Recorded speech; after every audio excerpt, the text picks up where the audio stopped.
Hello guys, pag-usapan lang natin si Kyla Estrada at Andrea Brillantes patungkol umano sa mga kumakalat na issue dahil kinukumpara ang dalawa dahil nasilayan silang parehas na merong suot na galing umano kay Daniel Padilla. Siyempre, uunain muna natin si Kyla Estrada. Siyempre, ang nakita nila kay Kyla Estrada, yung quote ni Daniel Padilla. At kapansin-pansin nga naman kasi na inuugnay ang issue kay Andrea Brillantes noong sila ay nasa Spain ni Daniel Padilla. Nasaksihan kasi ng iba't ibang mga netizens na si Andrea Brillantes ay suot niya ang jacket umano ni Daniel Padilla noong sila ay nasa Spain. At ang tanong ng karamihan, totoo nga ba ang issue na si Daniel Padilla ay nakagawa ng mali kay Catherine Bernardo?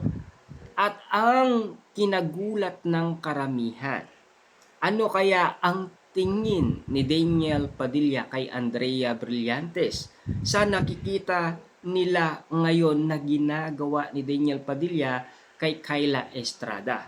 Parang same lang ang bawat kwentong naririnig natin.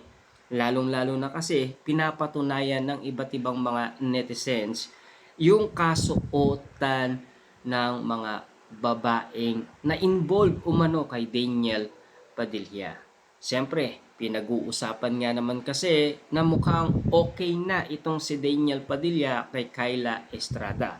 Siyempre, hindi na nila tinatago umano ang kanilang relasyon. Tama nga ba? Lahat ng mga naririnig nating issue or aka-aka lang. Ano ba ang sa tingin ninyo na nangyari noong 2023 sa kalinang dalawa ni Andrea Brillante? Samantalang ngayon, sumisibol ang mga issue patungkol umano kay Daniel Padilla at Kyla Estrada. Bagamat parehas na kwento ang mga pangyayari, kinukwento umano ng iba't ibang mga netizens sa atin patungkol umano kina Daniel Padilla, Andrea Brillantes at Kyla Estrada. Ano nga ba ang sa tingin ninyo? Comment naman kayo down below kung sa tingin ninyo ano ang mga napapansin ninyo at ano ang nakikita ninyo sa nangyayari umano kina Daniel Padilla at Kyla Estrada at yung nangyari noon kay Daniel Padilla at Andrea Brillantes. Totoo nga ba ang balibalitang nangyari umano